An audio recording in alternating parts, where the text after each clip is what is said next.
Hey, what's up, world? Checking in on a season finale of A Culture Conversation. I'm your host, Twin GQ, and today we're joined by a special pioneer, somebody that's been advocating for change in women's sports, the founder of the Hoops Queen's very own, Keesa. What's up?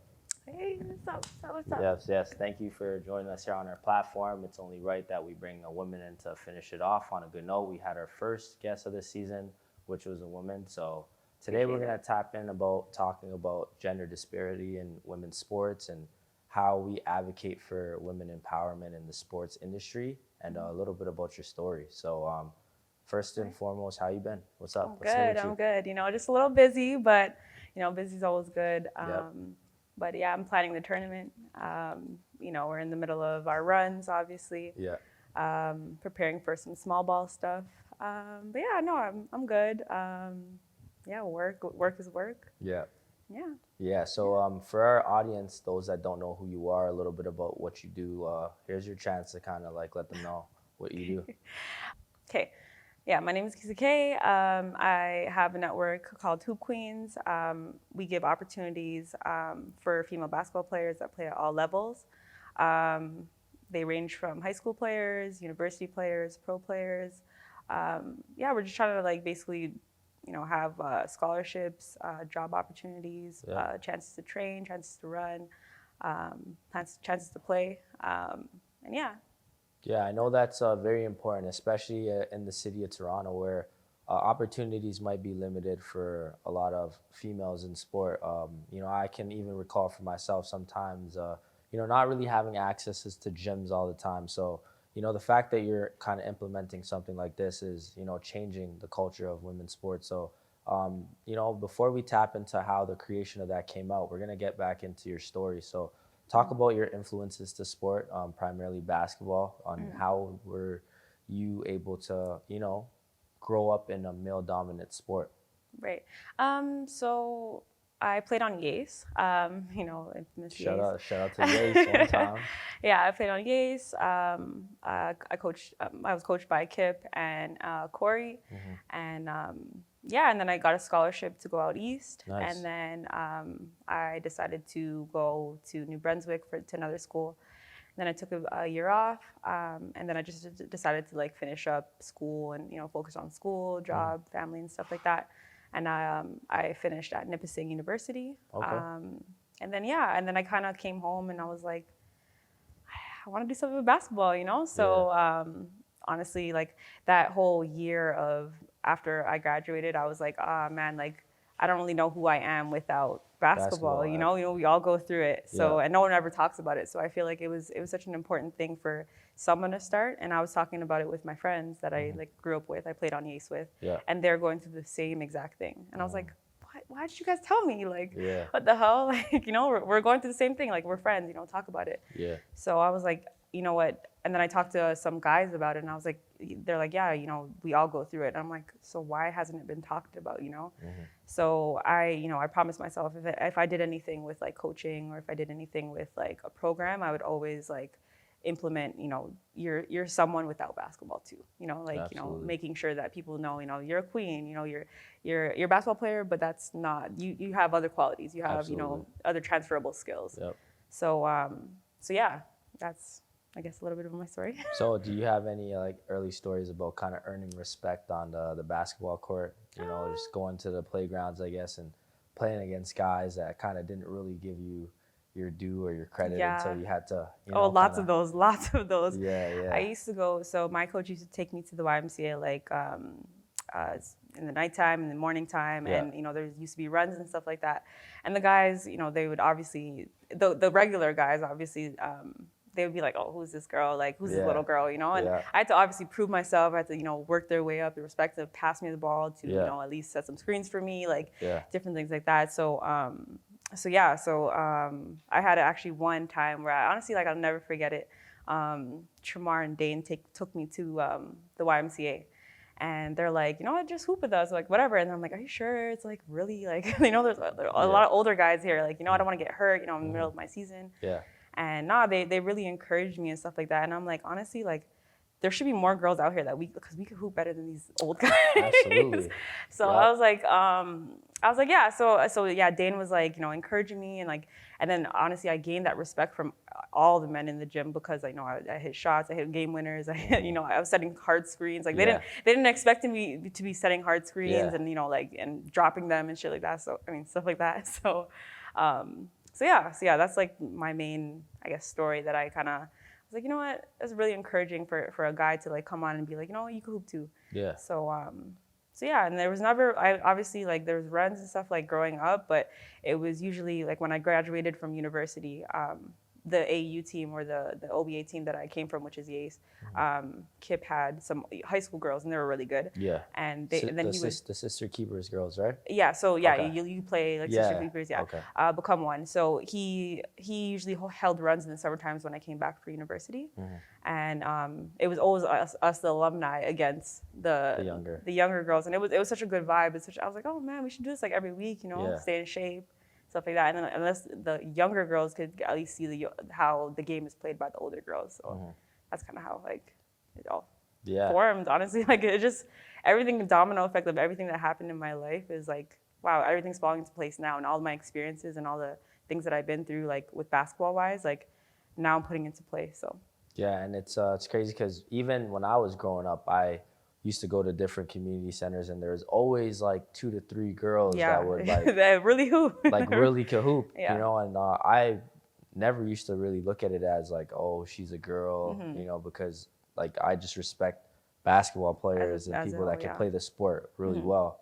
And I feel like girls usually always had that extra chip on their shoulders. Yeah, we have to prove ourselves. Yeah. Because I know at the end of the day, because honestly, if nobody says it, like the guys are always like, all right, I got her. All right, I don't have to play defense. Like, like it's a soft, like, oh, I'm just gonna.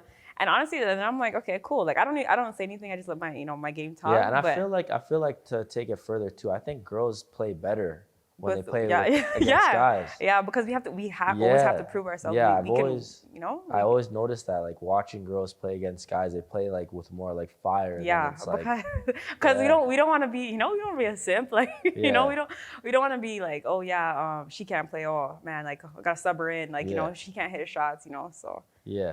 So obviously, we talked about gender equality in sports, especially, and we're seeing it in media as well. So I know that you kind of advocate for those things when it comes to kind of, people paying attention to women in different sectors, or, especially we're going to turn to the media per se. So just talk a little bit about that.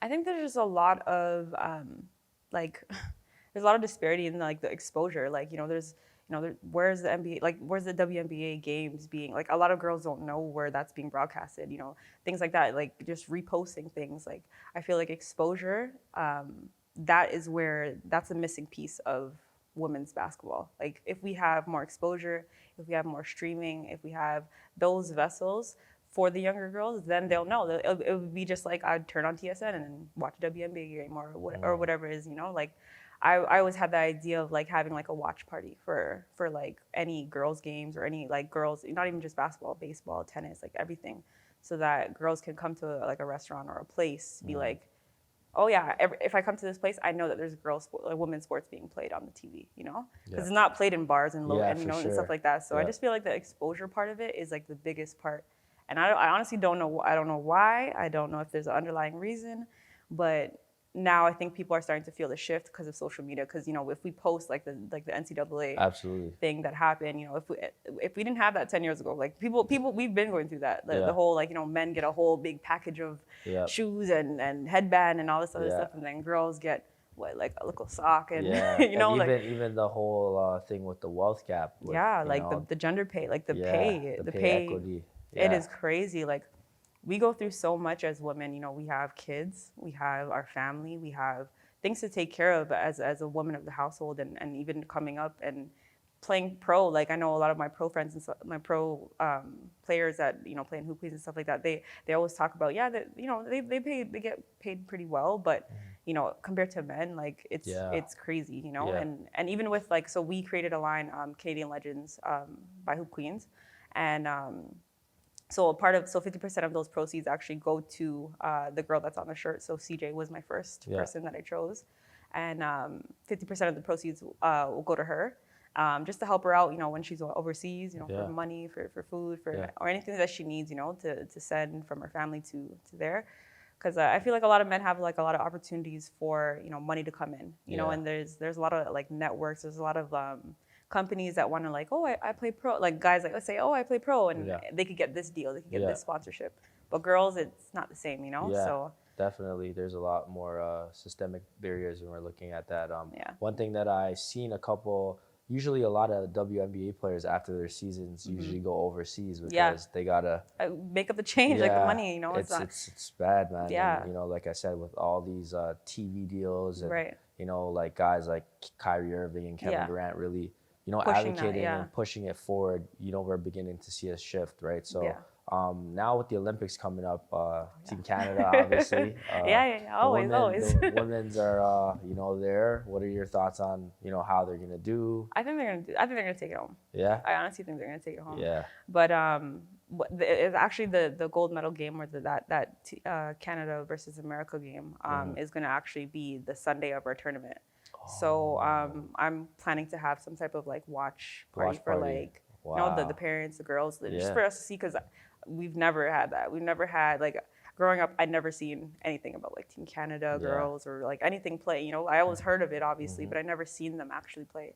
But I definitely think they've got some real like nerves. Like they got Shea Colley, like they got Naira Fields, they got a lot of girls on there. So shout out to Kayla Alexander too. Kayla, that's my girl too. So. So it's crazy because the men is not in it, right? So, and that just goes to show like the shift of what's happening. Like, I mean, hey, I don't know, might be a little better. I don't know. We're gonna have to wait and see for that. So now I wanted to kind of turn page to the HoopQueensTO. So you talked about your life experiences and not really having an equal or fair opportunity of, obviously that the male cohorts had. So, what is the future of HoopQueensTO? Like, what are you trying to implement outside of the basketball realm? I think the most important thing that we're trying to implement is scholarships. Scholarships and entrepreneurship, financial literacy. Like, I'm really trying to plan for that, like the workshop stuff. And my target market, or my audience that I really want to like motivate and encourage is the university girls. So the D1, the college girls, the youth sports, like all those girls, I really want to be able to be like, guys, like you got to get it from now, like 18. Like that's because I started late, with the whole entrepreneurship, with the, the financial literacy, like I started learning that stuff late. Yeah. And I want the girls to really know, like, hey, like you gotta, yes, you're a basketball player, but there's also different things you gotta set up from now, like 18, like as soon as year one, so that's my audience. And I feel like, in Canada and maybe in America too, that they mold you to be this D1 player, they mold you to be this youth sports college player, and then they kind of just send you off. Yeah. There's nothing like after. There's nothing like, oh, like how are you? Like, how's your grades? How's your money? How's budgeting and things like that. There's no like it's kind of like a transactional relationship. It's just like send you off to a school and then that's it, and you're our alumni. But I really want to work on that aspect of like having Hoop Queens as a support network for you to come back, and even from pro, like start setting up mortgage and RSP, like those things and stuff like that. Because obviously maybe you have a house, who knows? But if you're playing overseas, you gotta start putting things into perspective of like, hey, okay, when I'm maybe in 5-10 years when I'm done playing, okay, what's my savings looking like? Because you can't play basketball forever. Absolutely, and that's what I was gonna say is, especially in this day and age now, we obviously are going through the pandemic. So a lot of careers are not really guaranteed, right? Yeah. So I think that going forward with a lot of professional athletes, they definitely have to think about ways to diversify whatever they're doing. Finding another path or an avenue to create monetization and revenue. Especially like you touched on the point of going to college and not really getting taught like adequate life skills in terms of like personal finances. You go to school for free for 3 or 4 years, and they don't tell you how to apply for different grants. or things, you or even know, entrepreneurship. Or absolutely. like, you know, like that's one thing that I really want to be able to teach the girls. And even in high school, like I have a couple girls that I mentor, and I teach them like, hey, like start putting money aside for your car, or start putting money aside for your, you know, maybe you don't want to take OSAP, so start putting money aside for that, or even just like, you know, not money wise, but just relationships, building relationships with That's a coaches. And yeah. like, that's one thing I wish somebody could like taught me, man. Like, you know, in my first year in college, like I was just kind of like a Toronto kid, and I was like tunnel vision. I'm only here to play basketball. I'm only here to play basketball and go to school. I wasn't about building relationships. And I feel like that kind of like messed me up. And of course I don't regret anything, because it built me to what my character is. Yeah. But I always tell the young girls, I'm like, yo, like you gotta be able to keep relationships, build relationships, and have that, you know. So Yeah, especially you know, like I said, look at what you're doing now, yeah, right? You know, I'm pretty sure there's a lot of, you know, your past coaches, mentors, or yeah, people that are gonna want to support and continue to like yeah, be a part of the process. yeah, You know what I mean? And yeah. I feel like sometimes as basketball players, another thing is like we're always in really interesting rooms, but sometimes we don't You really don't even get. know. Yeah, we don't You don't really. even We're know, not really present. man, You know what I mean? So being man. able to be in an environment where, like, let's say if you're in D1, you're probably going to a Nike school where, Yeah, you know, you're going to, you know, see different people from the marketing team yeah, and have yeah. access to them. There's You know? so many connections that you know you can make throughout your life. And I want girls to realize, like, man, building relationships is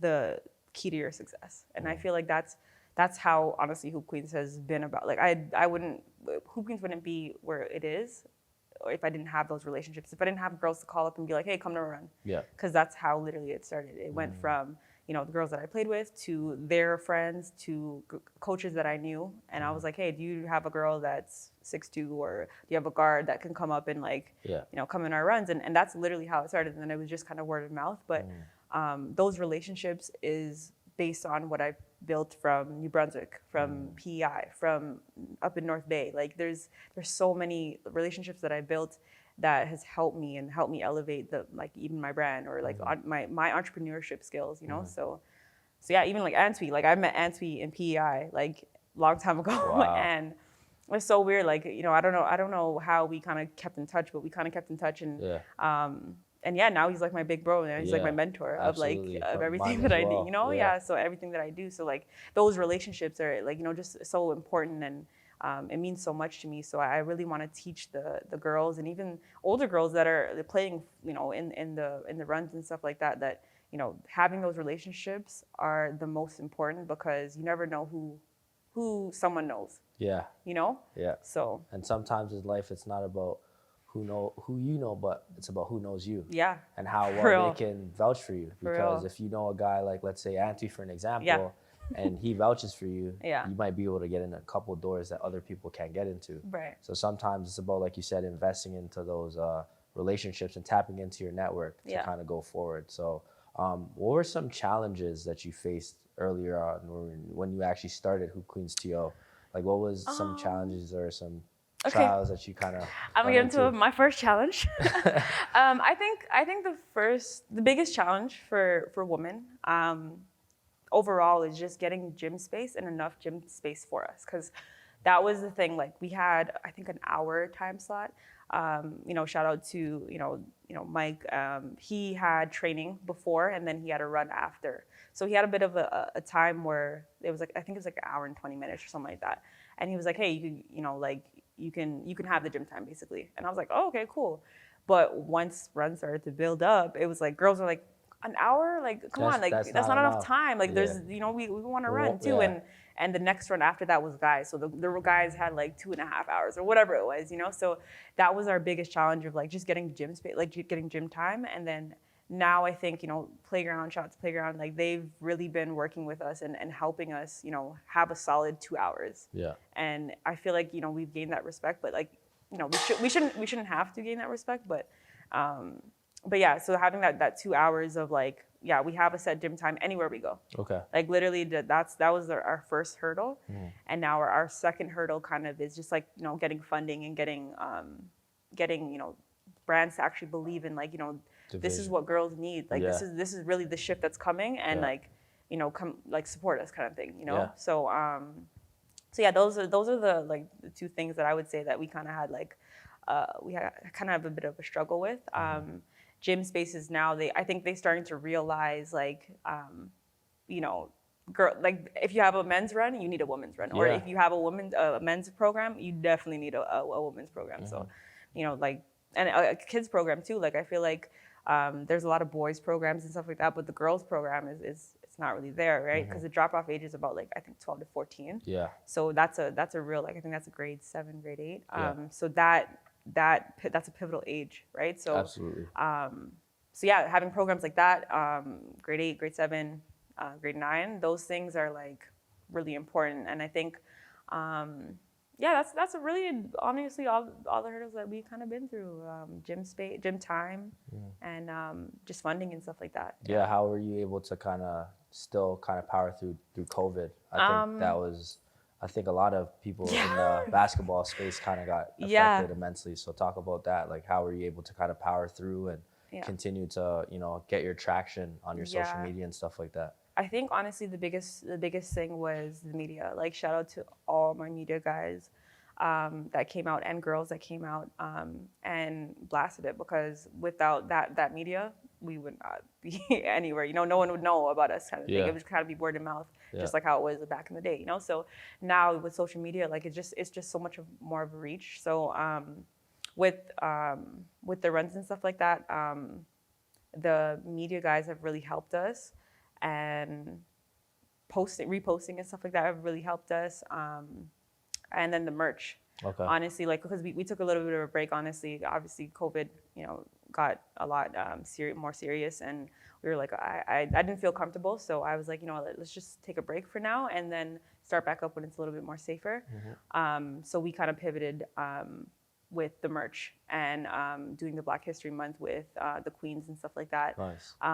So the merch kind of powered us because we don't have funding, so we kind of just made it our own way. Yeah, for sure. I figured out how to do some merch, and it was with the Black-owned business. So I was Amazing. like, I'm full support of that. Yeah. So yeah, that was kind of the avenue of how we're getting our funding, and obviously I'm still applying for funding, but yeah, that's the ways we power through. And then the playground's really been helping us.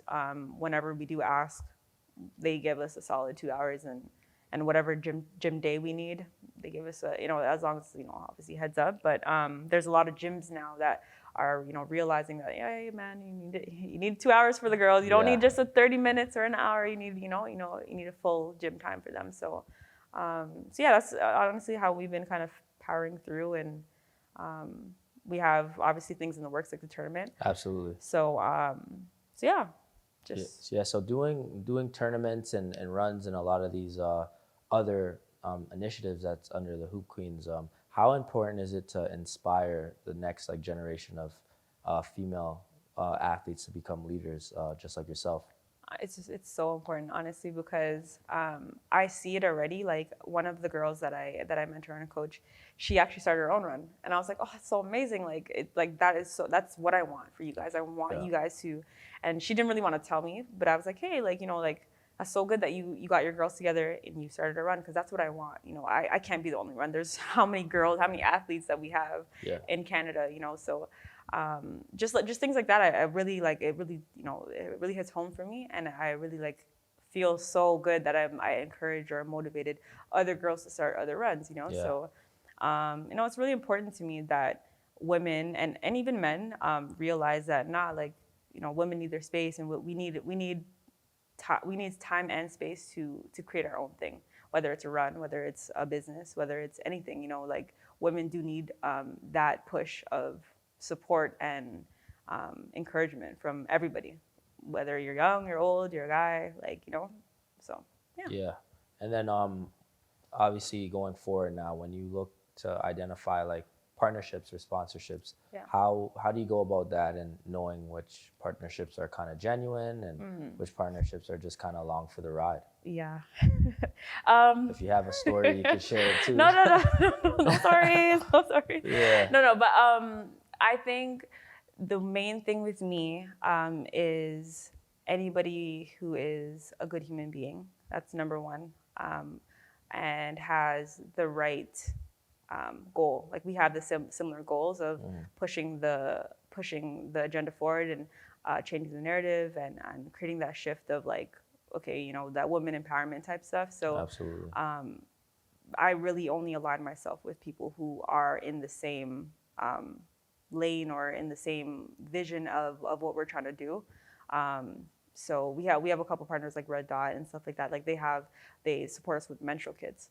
And, you know, obviously they do more period poverty stuff, but their alignment is women empowerment and, you know, and that woman stuff. So I really feel like when I'm, you know, in talks of partnerships and things like that, I kind of just feel them out, see if they're genuine, see if they're good human beings. Because I always tell my girls, like, you got to be a good human being.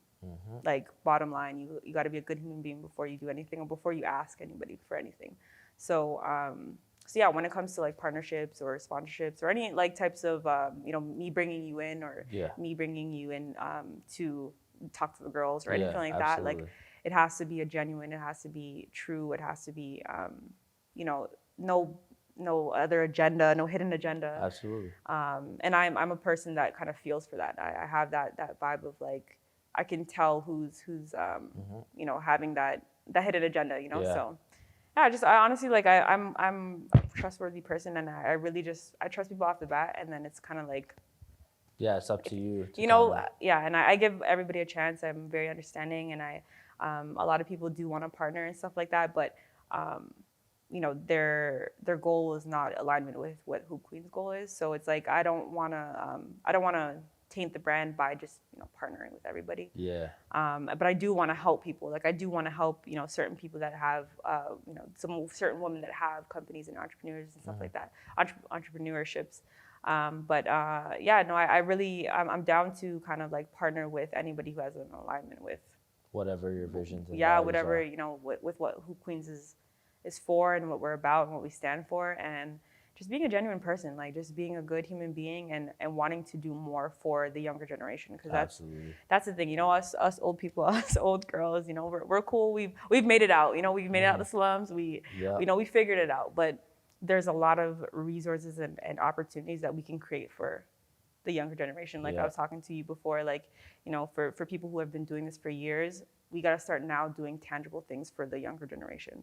You know, like we can't just say, you know, we've been doing this for 10, 20 years and there's nothing to your name. Yeah. You know, like, and that's what's so important for me for the scholarship part. Like, it's not going to be my name or anything, but it's going to be like a Hoop Queen scholarship. And I really want people to be like, yeah, like, you know, Hoop Queens have really helped me. Like it, not, you helped me go D1, but then, okay, I have some bills, I have some debt, I have, you know, I don't know how to do budgeting. I don't know how to start my own business. Things like that, like tangible things that like athletes really need, like other than just skill stuff, because skill work is, anybody could be, like anybody could do that stuff. You know, you can get in the gym 10 hours a day and do whatever you got to do. But, you know, those transferable skills are very hard to build. Yeah. You know, so yeah. Yeah, so now I wanted to kind of turn to what we call quick hitters. So I'm going to ask you some questions, and you got to answer. So we're going to go with your starting 5 all WNBA lineup, starting from center, or you could just go to your top 5 players. Yeah, top five. Current, or it could be active players or former. Okay, Lisa Leslie for sure. Okay, Lisa Leslie. You got Lisa Leslie at the center. Keena, obviously. I'm gonna go with Maya Moore. I'm gonna go with my girl Skylar. Wait, hold on, I gotta Skylar, Maya Moore, Kia, Leslie. Oh, I got one more. Yeah. I want to say Diana.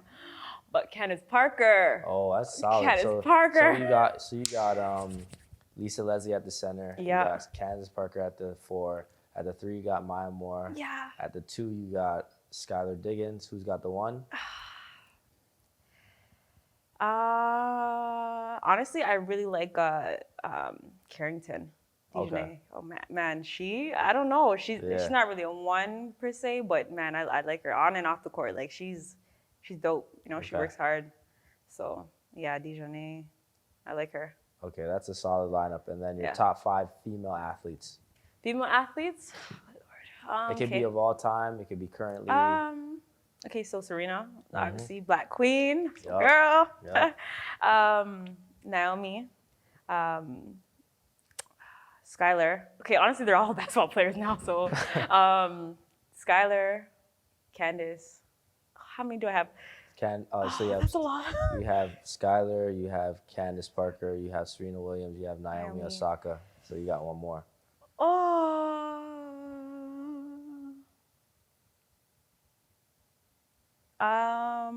Did I say Lisa already? No. Lisa? Okay, so Lisa. Okay, cool. And then your top 5 male hoopers. Oh God. Okay, so my sister's gonna yell at me for this because she's like, oh, I don't. She's like, oh, your basketball players always change. Yeah. So right now, currently, as Yeah. of July, whatever date this is, 17. yeah, July. It's right now. I really like Ja. Okay, John Morant. I Solid. really like Kyrie. Kyrie Irving. I know they're all gonna be like kind of point guards. Rondo's my guy from time. Okay. Um, Playoff Rondo or regular Rondo? Playoff. Yeah. Playoff Avi. Who else? Dame's starting to really like. I really like his game, on and off the court too. Like I really like him as a person and him as a player. Yep. KD. Oh my God, how many do I have? Okay, wait, hold on. So you got KD. John Morant, you got Kyrie, KD. Okay, hold on. I have to really like. No, Westbrook is okay. So yeah, Westbrook. Okay. Okay, no wait, hold on, LeBron. Okay. Oh, damn it. Okay. Okay, I'll take Ja out. LeBron. Okay, so you got LeBron, you got Kevin Durant, you got Kyrie Irving. Yeah. You got Damian. Damian Lillard, and then your 5th. What else did I say? You said. Did I say Russ? You said Russ, so you're gonna take out Ja and put Russ. Take out Ja and put LeBron. Okay. But I already put LeBron. So yeah, so Russ. Russ. So Okay. that's 5. All right, that's solid. Oh boy, that's a lot. Yeah. And then, That's up today. Tomorrow's probably gonna change. Then your favorite WNBA team. WNBA team, LA. Honestly, Really? no, actually, no. Hold on. LA and Phoenix right now because Okay. Skylar. So yeah. Yeah. Okay. Phoenix. Did you watch the All-Star game? No, I didn't. Okay. I was actually in a meeting and then I had work, so I was like, but I did see a little bit of the highlights and stuff like that. Yeah. Tough. But- I liked how they did the Team USA. Yeah, like that's versus- that's honestly what I want to do for like Canada. Like Yeah. I want to do something like that, you know? Yeah, for But, sure. You know, time will tell. Yeah. Time will So tell. just talk about some of your upcoming events. If you obviously, I know you talked a little bit briefly about the tournament. If you can kind of elaborate on that, and as well as your other small ball and stuff like that. small ball stuff that you're. So the tournament quickly put together. Obviously, you know, COVID. So it's August 13th to the 15th. We're having a tournament for the young girls, U12, age. They're 12, 12, but they're in grade 7. Yeah. So grade 7 to grade 12, and then some of the 5th years. Yeah. And then we have like a women's division. So a lot of the women, you know, that are coming back from, you know, overseas or So their it's open. vacations Yeah, and stuff open. like that. So yeah, it's kind of like an open tournament for the women's side at least. Nice. They're gonna build their teams, and then I have some of the college girls and the university girls of, you know, Toronto, York, you know, Humber, all those girls kind of trying to build their own team. Yeah. So the women's division is going to be really tough. And then the high school divisions, so it's going to be some of the AU programs, some of the prep programs, some of the programs that are like in Niagara, London, Hamilton. Like it's kind of just a group of like everybody who wants to play. Yeah. And we do have some girls that they're not on necessarily teams or organizations, so they kind of put together a team of 12 and they entered, and I'm like, all right, cool. Like I'm down. Everybody paid their money, and everybody, you know, have you know the chance to win a scholarship. So yeah. I think another good thing is like you get to be in a basketball environment. Yeah, for the first time in 2 years. Yeah, and a lot of the parents haven't seen a lot of the players, Yeah. because you know obviously they go to AU that's streaming, but it's not the same. So a lot of the parents have not seen their kids, so it gives them a chance to see their kids play. And a lot of the younger girls I find don't know the older girls. They don't know who Dakota White is. They don't know who Naira Fields is. They don't know who Shay, like they don't know who those girls are, and they mean so much to, you know, the culture of basketball. Absolutely. So I really want to put on. It's really important for me to put that women's division in because the women's division will be going on at the same time as a younger girl. So at least the younger girls, when they're done playing, they could see the older girls play. Okay. And the older girls need to get to know the younger girls too, you know. So so when they come into the runs or training or anything like that, you know, they know who some of the girls are. So nice. And then your small ball. Oh yeah, small ball. So yeah, honestly, like from before I graduated, I was like, oh my God, I love working with little kids. Like I did the junior NBA Nice. camp with like Christian and all of them. But yeah, I was working with those kids and I was like, oh my God, I really love small ball. So I really love like mentoring the younger kids. So so yeah, I decided, you know, I want to do small ball this year. Nice. I don't know where yet in the city it's going to be. But you know, look out for that. Absolutely. Yeah, it's going to be from age 5 to 12. And then we're going to have some programming for that drop-off age because that drop-off age is really important. Yeah. You know, like you got to be able to have fun. You got to Yeah. be able to, you know, like get to know who's in the community, coaches and stuff like that. So we're going to have something special for those girls, for girls who from age 12 to like 15. Okay. Whether it's a run or a house league or whatever it is, training. It's going to be a special program for them. So, and then we have a couple workshops and stuff like that. Those workshops, I don't know what timeline is right now, just because of like COVID. I don't want to commit to Zoom, and then we can do stuff in person. Absolutely. So we do have some workshops in the works. So. Okay, yeah. That's amazing. So definitely we'll be looking out on social media, all your platforms, HoopQueensTO. Yeah. Before we end off here, I would like to give you a chance to, if you had a message to give to the younger generation or to your younger self, what would that message represent or reflect? That message would be have confidence. You know, a lot of the girls have difficulty finding that confidence. And yes, everybody can say, you know, you can do it. But, you know, get to know yourself. And when you get to know yourself and self-care and all that other stuff, like you take yourself out of basketball, you build that confidence. So just find ways to get more confident on and off the court. That's what I would say to myself. To the younger generation, say the same thing. But I would tell them, you know, be a good, try working on being a good human being. You know, building your character up, building those relationships up, network. Those are the type of things that I feel like sometimes is lost in the game of basketball because, you know, we're so focused on, you know, being the best player and being the defensive player, being the best shooter, you know, and things like that. Yeah. So I really tell the girls, you know, focus on being a good human being and representing yourself. You know, you are your brand. You are, you know, even though if you're not an entrepreneur, you are representation of who you are, who your family is. So just work on becoming a better human being. I'm really big on that, and I really tell the girls, like, hey, you know, just be solid, be whatever fight comes or whatever anything comes your way, you got to always be a solid person. Absolutely. So I encourage that. That's my message. And then to myself, yeah, just, you know, be confident and believe in yourself more. Like I could have really done this like how many years ago, you know, but I was kind of just, nah, like no one's really gonna come, like only my friends are gonna come, and I kind of just did it, and here we are, you know. Yeah, and it's a beautiful thing to see as a male hooper, you know, being able to, you know, going to a gym and see you actually, you know, championing a message for, you know, women and kind of pushing the culture forward. That's an inspiration to us, you know, because I said me growing up in, you know, Scarborough and, you know, playing with many girls, you know, I never really understood the value of, you know, just having women, like normalizing that, like women should be playing all the time, you know, because that's not what you're used to. You're going to, you know, school and it's like, okay, boys play here, but for me, you just play.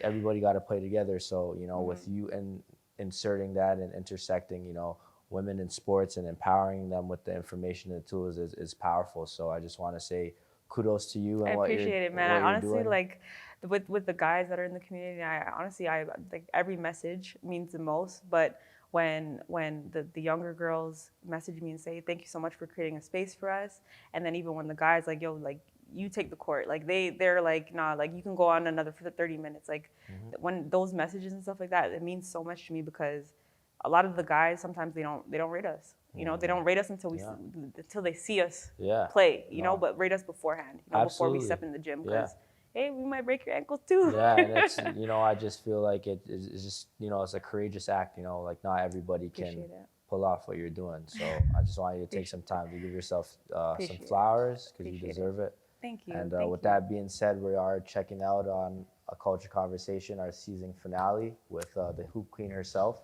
So just tell the audience where they can find you on Instagram, your website, the merch. Yeah, I know you got a lot going on. Yes, yes. Actually, we actually dropped the new T-shirts just recently. Yeah. So so our Instagram is HoopQueensTO. Our website is www.thehoopqueens.com. And yeah, our merch is we're actually dropping the gray ones. We haven't dropped it yet, but we have the orange sweaters. We have the white tees now, and most of the proceeds go towards building scholarships for girls, creating gym spaces, gym rentals, and stuff like that. So all those proceeds go towards the girls, and even at the runs we have our food and stuff like that in physio. So it's really fun. But yeah, anyways, so hit us up on Instagram, our Twitter, TikTok is a little, I'm a little bad at TikTok to be honest. Yeah.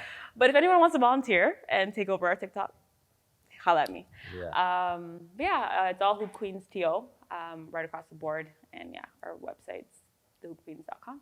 Yeah, and stay tuned for the tournament, August 13th to 15th. Yes, August 13th. At Vaughn Sportsplex, is it? Yes. Okay. I definitely got to pop by there and see some good hoop. Yeah. I gotta see what's out there. Who's the next female Kia nurse out there? Man. All right, guys. So checking out. We'll see you guys in the fall for season 4. Peace.